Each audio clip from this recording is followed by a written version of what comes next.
Hello दोस्तों, जय हिंद जय भारत। कैसे हैं आप सब? लिखिएगा।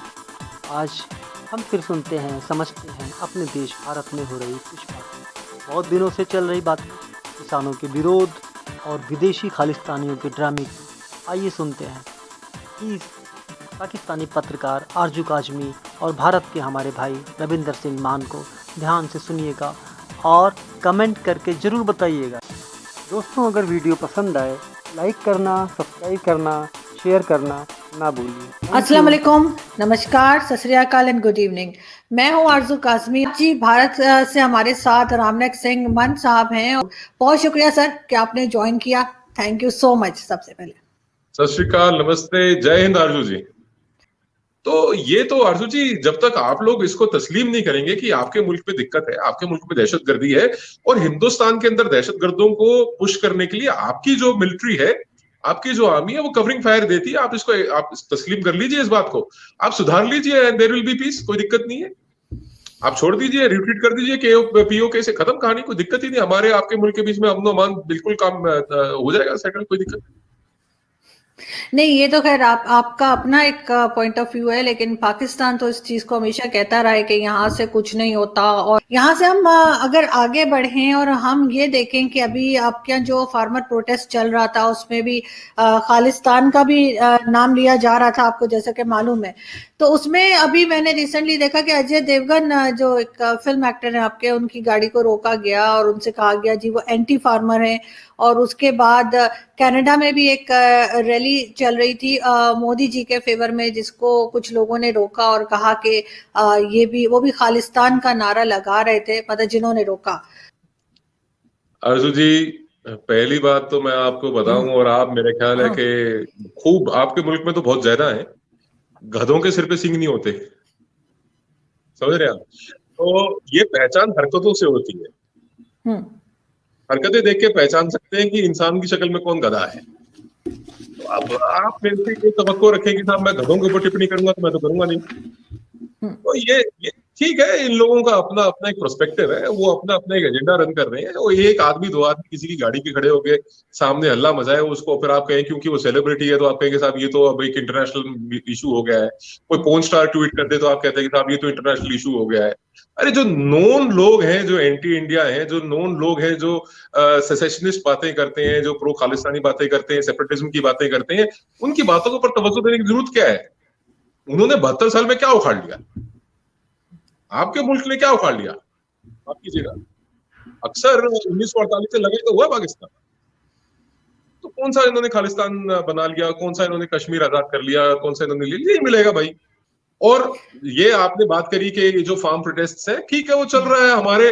जब हमारे कॉन्स्टिट्यूशन ने, हमारे सुप्रीम कोर्ट ने अलाउ कर दिया कि साहब आप बैठ सकते हैं, प्रोटेस्ट कर सकते हैं, कीजिए ना, क्या दिक्कत? आपने बात करनी है, सरकार आपके लिए ओपन है। प्रधानमंत्री ने कह रखा है कि I am just a phone call away.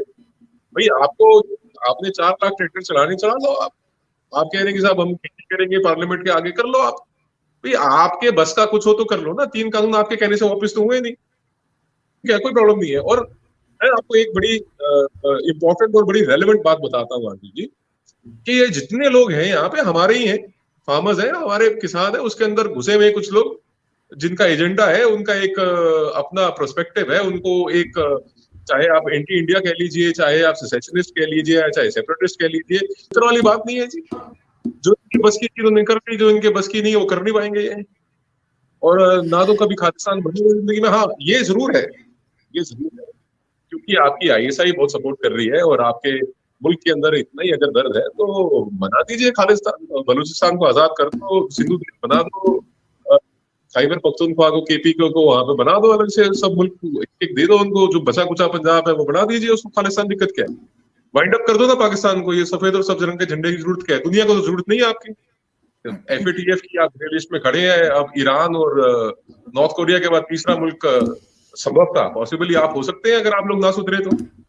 ये कुछ चीजें तो आपके करने की, हमारे करने की तो है नहीं ना कहीं सुधरेंगे तो आप ही। हम तो आपको सुधार नहीं सकते। अगर आप चाहते हैं कि इंडिया या इंडियन गवर्नमेंट या इंडियन आर्मी आके वहां पे इंटरवीन करे और आपसे जो दहशतगर्द काबू में नहीं आ रहे उनको काबू करे, तो आप बताइए एक बार। हम तो आपके कहे बिना भी आपकी मदद कर देते हैं जी। चाहे बालाकोट में हो, चाहे उरी के बाद, हम तो आपके बिना कहे भी आपकी मदद करते हैं। अगर आप मदद करें, आप मांगेंगे तो हम पक्का करेंगे, कोई समस्या नहीं है। लेकिन मुझे एक चीज बताइए ना, आप देखें, अगर आपके यहाँ कोई खालिस्तान की बात कर रहा है या फार्मर प्रोटेस्ट है, तो कहीं ना कहीं अगर आप 2 मिनट के लिए छोड़ दें आईएसआई और उसके ऊपर ब्लेम को, अगर आप सिर्फ ये देखें कि वहां पे अगर कोई उठा है तो उसको क्या प्रॉब्लम है, आप उसका मसला सुनने के बजाय अगर आप हर चीज पाकिस्तान पे डालें, जो एक दोनों चीजें अलग है नहीं आरजू नहीं जी। नहीं पहले तो फार्म प्रोटेस्ट, नहीं आपको पता नहीं है, फिर आप आर्ग्यू मत कीजिए। अगर आप दोनों को जोड़ के देख रही हैं, फार्म प्रोटेस्ट अपनी जगह है और ये खालिस्तान वाले अपनी जगह है, बात यहां खत्म होती है। अगर आप दोनों को साथ जोड़ेंगे, then you are trying to create a problem which does not exist, you are trying to manufacture a problem. Farm protest ये है कि कुछ यहाँ पे राजनीति सियासी पार्टियां हैं, सियासी जमातें हैं, उन्होंने कुछ अपने पिट्ठू खड़े कर रखे हैं, जो अपने आप एक पर्टिकुलर पार्टी से या एक पर्टिकुलर नेता की पॉपुलैरिटी को कंपीट नहीं कर सकते इन चुनाव के अंदर। Democratically they can not compete. तो वो एक जरिया उन्होंने बैक स्टेज जरिया ढूंढा हुआ है कि साहब किसी तरीके से हम इनको एम्बैरेस करें और हम कहीं ना कहीं अपना एक फुटहोल्ड ढूंढें। और उसी दौरान इन द प्रोसेस कुछ प्रायोजित लोग हैं, स्पॉन्सर्ड लोग हैं, जो अपना एजेंडा इसके ऊपर कहते हैं ना, राइडिंग द वेव। तो वो जब एक लहर है, लहर उठ रही है, तो उसके ऊपर वो स्केट बोर्ड लेके, अपना क्या कहते हैं, सर्फिंग बोर्ड लेके चढ़ गए कि साहब हम इस लहर के ऊपर दौड़ेंगे। जैसे ही ये लहर बैठेगी, ये भी बैठ जाएंगे। और आपको पता है, the ones who ride the wave ना, they most of the time come under the wave. ये उसके नीचे कुचले भी जाएंगे, कोई बड़ी बड़ी चीज नहीं है। तो आप दोनों चीजों को अलग रखिए। आप ये, अगर आपने फार्म प्रोटेस्ट के ऊपर लीगल और टेक्निकल मेरे से डिस्कस करना है, तो आप मेरे को पॉइंट बाय पॉइंट डिस्कस कीजिए। मैं आपको एक एक बात का, फार्म प्रोटेस्ट के ऊपर और फार्म लॉज के ऊपर, तीनों कानूनों के ऊपर मैं आपको एक एक जवाब दूंगा, बिल्कुल सटीक जवाब दूंगा। I will not beat around the bush. और अगर आपने खालिस्तान के ऊपर डिस्कस करना है, तो आप खालिस्तान के ऊपर मेरे से एक जुदा डिस्कशन कीजिए, अभी कीजिए। पर आप दोनों को साथ रखने की कोशिश करेंगे, देन आई विल अंडरस्टैंड कि you are trying to manufacture a problem. लेकिन सर, उधर बात तो खालिस्तान की भी हो रही थी ना, इसलिए मैं कह रही हूँ फार्मर प्रोटेस्ट में खालिस्तान की बात कर रहे थे लोग। बात सुनो, एक मिनट बात करना आजू जी, मैं आपकी बात काट रहा हूँ। ये गोपाल चावला है, ये आपने एक खड़ा कर रखा है, टटपुंजिया सा आदमी। ये कहता है मैं रैली निकालूंगा, ट्रैक्टर रैली। निकालो ट्रैक्टर रैली, किसने रोका तुम्हारे को? निकालो ना। पर जो आपके अपने मुल्क के अंदर मंडियों की दिक्कतें हैं, आपके अपने मुल्क के अंदर जो कीमतों की दिक्कतें हैं, उसके ऊपर क्यों नहीं कोई रैली निकालता? वो निकालिए ना। गोपाल चावला कहता सर मैं खालिस्तान बनाऊंगा। तेरे बस का है?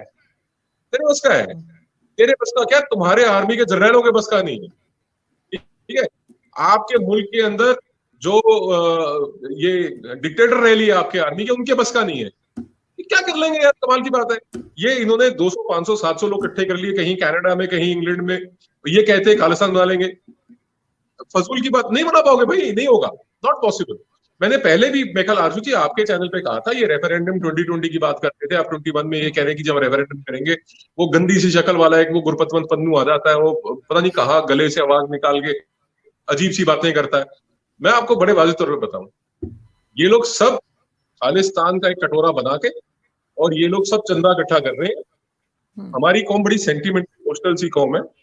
ये एक उनको सबज बाग दिखा के उनसे पैसा इकट्ठा कर रहे हैं।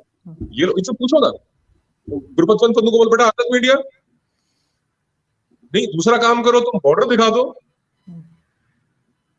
जिस दिन उन्होंने ये कह दिया कि लाहौर कैपिटल होगी खालिस्तान की, उस दिन जितने वहां पे खालिस्तान के झंडे लेके घूम रहे हैं ना, इनको कोई पूछने वाला नहीं। ये सब लिमिटेड टू कनाडा है जी, कुछ नहीं है यहाँ पे। और एक पार्टी है, महज एक पार्टी पंजाब में, शिरोमणि अकाली दल अमृतसर। मैंने पहले भी कहा था, 1,57,00,000 वोटों में से 49,000 वोट पड़े थे उस पार्टी को जो खालिस्तान की बात करती है। और वो भी कई बार कैंडिडेट के मुंह को मिल जाते हैं। और वो एक अकेली ऐसी जमात है हिंदुस्तान के अंदर जो सेशनिज्म की बात करती है, एक रजिस्टर्ड पॉलिटिकल पार्टी है इंडिया की। आपके मुल्क में अभी तक तो उस पॉलिटिकल पार्टी के नेता को, जैसे आपने अकबर खान बुख्ती को आपने मार दिया था, वैसे अभी तक अगर हमारे मुल्क में वैसे हालात होते तो अभी तक तो पता नहीं कितनी यहाँ पे कत्लो गारत हो गई होती। ठीक है, हमारी कंट्री, हमारा कॉन्स्टिट्यूशन एक बहुत टॉलरेंट कम्युनिटी है, बहुत टॉलरेंट कॉन्स्टिट्यूशन है, बहुत सारे हक हकूक और बहुत सारे यहाँ पे प्रिविलेजेस अवेलेबल है इंडियन सिटीजन्स को। पर ये बिल्कुल नाकाबिले बर्दाश्त है। तो यूएस सिटीजन हो, कोई कैनेडियन सिटीजन हो, कोई पाकिस्तानी सिटीजन हो, कोई और किसी मुल्क का सिटीजन हो, वो आके भारत को तोड़ने की बात करें, बर्दाश्त नहीं करेंगे, बर्दाश्त नहीं करेंगे। और मैं टॉलरेंस की हद ये बता रहा हूँ कि इतने टॉलरेंट है हम, ये अगर कोई इजरायली होते ना तो उनके घर में जाकर ठोक के आते हैं उनको। हम लोग तो इतने टॉलरेंट, हम कहते कुछ नहीं है। नहीं, खैर पाकिस्तान भारत तोड़ने की कोशिश नहीं कर रहा, ये आपके अपने ही लोग हैं जो निकल के बात कर रहे हैं, लेकिन आपके बस का भी नहीं है। आप बहुत कोशिश कर चुके हैं, आपको पता लग गया आपके हमारे बस की नहीं है। तभी तो मैं कह रहा हूँ भय भी हो ही ना प्रीति। कोशिश तो खैर आरज़ू आपको भी पता है खूब हो चुकी। हाँ, लेकिन अब होना नहीं चाहिए, और थोड़ा सा अब जब एलओसी के ऊपर सीज फायर हुआ है तो थोड़ा सा तो बेहतरी की तरफ जाना चाहिए। लेकिन यहीं से मैं आपसे नेक्स्ट क्वेश्चन ये करना चाहूंगी कि आपके यहाँ हर वक्त इलेक्शंस होते रहते हैं, कभी ना कभी, अब जैसे बंगाल का हो रहा है और मोदी जी वहां गए हुए हैं, तो आपके जो पॉलिटिशियन या आपके जो लीडर्स हैं जो गवर्नमेंट चला रहे हैं वो पूरे वक्त इलेक्शंस में लगे रहते हैं, तो फिर वो देश किस वक्त चलाते हैं? और कि थोड़े दिनों के लिए इमरान खान साहब को बोलो कि जरा मोदी जी के अंडर आके काम करें, थोड़े दिन आके महीना 2 महीना ट्रेनिंग लेके जाएं कि कैसे होते हैं काम।